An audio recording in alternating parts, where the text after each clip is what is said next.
ಸ್ನೇಹಿತರೆ ನಮಸ್ಕಾರ. ಕರ್ನಾಟಕ ಟಿವಿಗೆ ಸ್ವಾಗತ. ನಾನು ಶರತ್ ಬೋಪಣ್ಣ. ಸ್ನೇಹಿತರೆ, ವರಮಹಾಲಕ್ಷ್ಮಿ ಹತ್ರ ಬಂತು. ಸೊ ಎಲ್ಲ ಇವಾಗಿಂದಾನೆ ಸೀರೆ ಯಾವ್ದು ತಗೊಳ್ಳೋದು, ಡಿಸೈನ್ ಹೆಂಗಿರ್ಬೇಕು ಅಂತ ತಲೆಯಲ್ಲಿ ಓಡ್ತಾ ಇರುತ್ತೆ. ಡೆಫಿನೆಟ್ಲಿ ಅದರಲ್ಲೂ ರೇಷ್ಮೆ ಸೀರೆ ಎಲ್ಲರ ಫೇವ್ರೆಟ್. ಸೊ ರೇಷ್ಮೆ ಸೀರೆ ಹೆಂಗ್ ಬಂತು, ಅದ್ರ ಪುರಾಣ ಏನು ಅಂತ ಇವತ್ತು ನಿಮ್ ಜೊತೆ ಹಂಚ್ಕೊಳ್ಳೋಣ ಅಂತ ಅನ್ನಿಸ್ತು. ಎಸ್, ಇವತ್ತು ನಾವೆಲ್ಲರೂ ತೊಡುವ ರೇಷ್ಮೆ ಸಿಲ್ಕ್ ಬಟ್ಟೆ ಇದೆಯಲ್ವಾ, ಇದು ಪ್ರಾಚೀನ ಕಾಲದಲ್ಲಿ ಬರೀ ಬಟ್ಟೆ ಆಗಿರ್ಲಿಲ್ಲ, ಅದು ಒಂದು ದೇಶದ ಅತ್ಯಂತ ದೊಡ್ಡ ಆರ್ಥಿಕ ಶಕ್ತಿ ಆಗಿತ್ತು. ಎಷ್ಟು ಗೊತ್ತಾ? ರೇಷ್ಮೆ ತಯಾರಿಸೋ ರಹಸ್ಯನ ಬೇರೆಯವ್ರಿಗೆ ಹೇಳಿದ್ರೆ ಸಾಕು, ಅವರಿಗೆ ಮರಣದಂಡನೆ ಗ್ಯಾರಂಟಿ. ಹೌದು, ಚೀನಿಯರು ಬರೋಬ್ಬರಿ 3000 ವರ್ಷಗಳ ಕಾಲ ಈ ರೇಷ್ಮೆ ಹೇಗೆ ತಯಾರಾಗುತ್ತೆ ಅನ್ನೋ ಗುಟ್ಟನ್ನ ಜಗತ್ತಿನಿಂದ ಮುಚ್ಚಿಟ್ಟಿದ್ರು. ಒಂದು ಚಾ ಕಪ್ಗೆ ಬಿದ್ದ ಹುಳುವಿನ ಗೂಡಿನಿಂದ ಹಿಡಿದು ರೋಮನ್ ಸಾಮ್ರಾಜ್ಯವನ್ನ ಸಾಲದ ಸುಳಿಗೆ ಸಿಲುಕಿಸಿದ ಈ ರೇಷ್ಮೆಯ ರಹಸ್ಯ ಇತಿಹಾಸ, ಸೀಕ್ರೆಟ್ ಹಿಸ್ಟ್ರಿ ಆಫ್ ಸಿಲ್ಕ್ ಏನು? ಕ್ರಿಸ್ಟೋಫರ್ ಕೊಲಂಬಸ್ ಅಮೆರಿಕವನ್ನ ಹುಡುಕಲು ಹೊರಟಿದ್ದಕ್ಕೂ ಈ ರೇಷ್ಮೆಗೂ ಏನು ಸಂಬಂಧ? ಈ ರೋಮಾಂಚನಕಾರಿ ವಿಷಯನ ಈ ವಿಡಿಯೋದಲ್ಲಿ ತಿಳ್ಕೊಳ್ಳೋಣ. ಕೊನೆಯವರೆಗೂ ನೋಡಿ, ಸ್ಕಿಪ್ ಮಾಡಬೇಡಿ. ರೇಷ್ಮೆಯ ಆವಿಷ್ಕಾರದ ಬಗ್ಗೆ ಒಂದು ಕುತೂಹಲಕಾರಿಯಾದ ಕಥೆ ಇದೆ. ಚೀನಾದ ಇತಿಹಾಸಕಾರರ ಪ್ರಕಾರ ಕ್ರಿಸ್ತಪೂರ್ವ 2700 ಸುಮಾರಿಗೆ, ಅಂದರೆ ಸುಮಾರು 4700 ವರ್ಷಗಳ ಹಿಂದೆ, ಚೀನಾದ ದ ಯೆಲ್ಲೋ ಎಂಪರರ್ನ ಹೆಂಡತಿ ಲೈಜು ಮರದ ಕೆಳಗೆ ಕೂತ್ಕೊಂಡು ಬಿಸಿ ಬಿಸಿ ಚಾ ಕುಡಿತಿದ್ರಂತೆ, ಬಿಸಿಯಾಗಿ ಟೀ ಕುಡಿತಿದ್ರಂತೆ. ಆ ಕ್ಷಣದಲ್ಲಿ ಮರದಿಂದ ರೇಷ್ಮೆ ಗೂಡು ಒಂದಷ್ಟು ತಟ್ ಅಂತ ಅವ್ರ ಚಾ ಕಪ್ಗೆ ಬಿತ್ತಂತೆ. ಹೌದು, ಬಿಸಿ ಟೀಗೆ ಆ ರೇಷ್ಮೆ ಗೂಡು ಬಿದ್ದು ಅದ್ರೊಳಗಿದ್ದ ನೂಲು ಸಡಿಲಗೊಳಕ್ಕೆ ಶುರುವಾಯ್ತು. ಹೌದು, ರಾಣಿ ಲೈಜು ಆ ದಾರವನ್ನ ಎಳೆದು ನೋಡಿದಾಗ ಅದು ಎಷ್ಟು ಮೃದು ಮತ್ತು ಗಟ್ಟಿಯಾಗಿತ್ತಂದ್ರೆ ಅವ್ರಿಗೆ ಸಿಕ್ಕಾಪಟ್ಟೆ ಆಶ್ಚರ್ಯ ಅಂತೆ. ತಕ್ಷಣವೇ ಅವರು ರೇಷ್ಮೆ ಹುಳುಗಳನ್ನ ಸಾಕಿ ನೂಲು ತೆಗೆಯುವ ಕಲೆಯನ್ನ ತಮ್ಮ ಜನರಿಗೆ ಕಲಿಸಿದ್ರು. ರೇಷ್ಮೆ ಹುಳುಗಳು ವೈಟ್ ಮಲ್ಬರಿ ಗಿಡದ ಎಲೆಗಳನ್ನ ತಿಂದು ಬೆಳೆಯುತ್ತವೆ. ಈ ಕೃಷಿಯನ್ನೇ ನಾವು ಇವತ್ತು ಸೆರಿಕಲ್ಚರ್ ಅಥವಾ ರೇಷ್ಮೆ ಕೃಷಿ ಅಂತ ಕರಿತೀವಿ.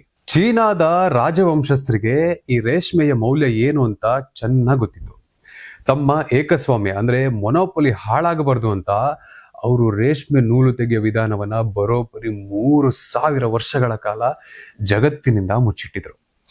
ಯಾರಾದ್ರೂ ಈ ತಂತ್ರಜ್ಞಾನನ ದೇಶದಿಂದ ಹೊರಗೆ ಸೋರಿಕೆ ಮಾಡಿದ್ರೆ ಅವರಿಗೆ ಡೆತ್ ಪೆನಾಲ್ಟಿ ಗ್ಯಾರಂಟಿ. ಚೀನಾದಲ್ಲಿ ರೇಷ್ಮೆ ಬರೀ ಬಟ್ಟೆ ಆಗಿರ್ಲಿಲ್ಲ, ಅದು ಹಣದ ರೂಪದಲ್ಲೂ ಸಹ ಕೆಲಸ ಮಾಡ್ತಿತ್ತು. ಅಂದ್ರೆ ಕರೆನ್ಸಿಯಾಗಿ ಕೂಡ ಅವರು ಅದನ್ನ ಬಳಸ್ಕೋತಿದ್ರು. ಹೌದು, ಚೀನಾದ ರೈತರು ತಮ್ಮ ತೆರಿಗೆಯನ್ನ ಧಾನ್ಯ ಮತ್ತು ರೇಷ್ಮೆ ನೂಲಿನ ರೂಪದಲ್ಲಿ ಕಟ್ಟುತ್ತಿದ್ರು.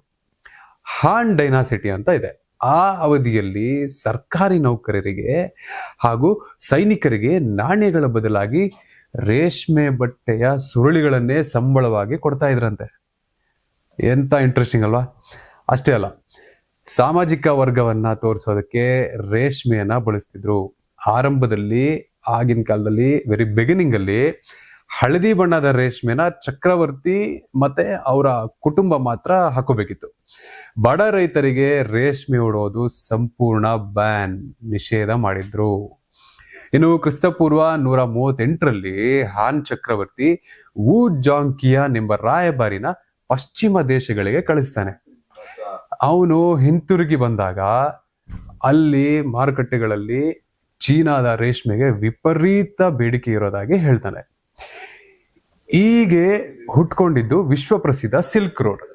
ಚೀನಾದ ಚಾಂಗ್ ಆನ್ನಿಂದ ಮಧ್ಯ ಕರಾವಳಿ ಸಮುದ್ರದವರೆಗೆ ಸುಮಾರು 4000 ಮೈಲಿ, ಅಂದ್ರೆ 6400 ಕಿಲೋಮೀಟರ್ ಹರಡಿದ ಈ ರಸ್ತೆಗಳಲ್ಲಿ ರೇಷ್ಮೆ ವ್ಯಾಪಾರ ಜೋರಾಗಿ ನಡೆಯಿತು. ಪ್ರತಿ ಮೈಲಿ ಸಾಕ್ತಿದ್ದಂತೆ ರೇಷ್ಮೆ ಬೆಲೆ ಗಗನಕ್ಕೇರ್ತಿತ್ತಂತೆ. ರೋಮನ್ ಸಾಮ್ರಾಜ್ಯಕ್ಕೆ ತಲುಪುವಷ್ಟರಲ್ಲಿ ರೇಷ್ಮೆ ಬೆಲೆ ಬಂಗಾರದ ತೂಕಕ್ಕೆ ಸಮಾನವಾಗ್ತಿತ್ತು.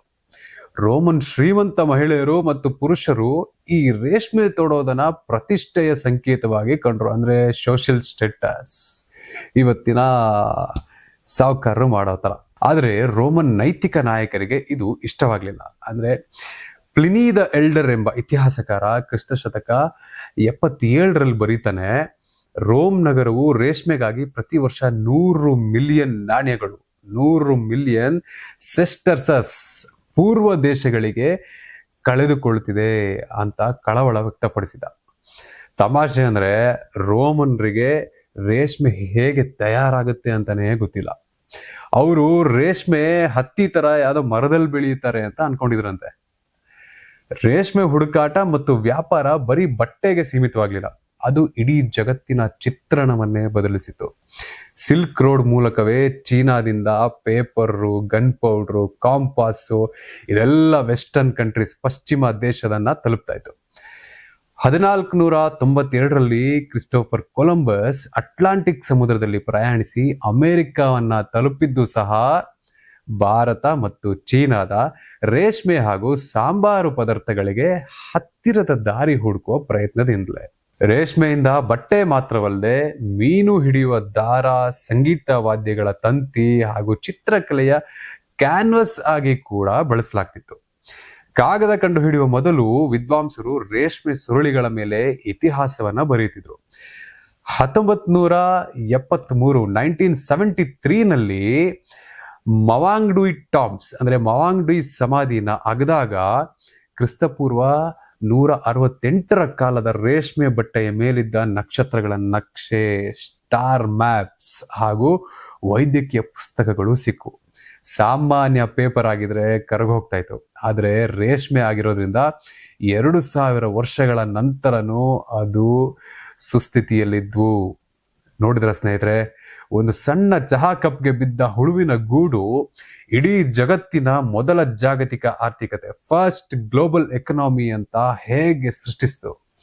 ಯಾವುದೇ ಭಾಷೆ, ಸಂಸ್ಕೃತಿ ಒಂದಾಗದ ಕಾಲದಲ್ಲೂ ರೇಷ್ಮೆ ಇಡೀ ಜಗತ್ತಿನ ಸಾಮ್ರಾಜ್ಯಗಳನ್ನ ಒಂದಾಗಿಸಿತ್ತು. 3000 ವರ್ಷಗಳ ಕಾಲ ರಹಸ್ಯವಾಗಿದ್ದ ಈ ರೇಷ್ಮೆ ಇತಿಹಾಸ ನಿಮಗೆ ಹೇಗನ್ಸಿತು? ಈ ಮಾಹಿತಿ ನಿಮ್ಗೆ ಇಷ್ಟವಾಗಿದ್ರೆ ವಿಡಿಯೋಗೆ ಒಂದು ಲೈಕ್ ಮಾಡಿ, ನಿಮ್ಮ ಸ್ನೇಹಿತರೊಂದಿಗೆ ಶೇರ್ ಮಾಡಿ. ಇಂತಹ ಇನ್ನಷ್ಟು ರೋಚಕ ಇತಿಹಾಸ ಮತ್ತು ರಹಸ್ಯಗಳಿಗಾಗಿ ನಮ್ಮ ಚಾನೆಲ್ಗೆ ಈಗಲೇ ಸಬ್ಸ್ಕ್ರೈಬ್ ಆಗಿ. ಧನ್ಯವಾದಗಳು. ಸಿಗೋಣ ಮುಂದಿನ ವಿಡಿಯೋದಲ್ಲಿ.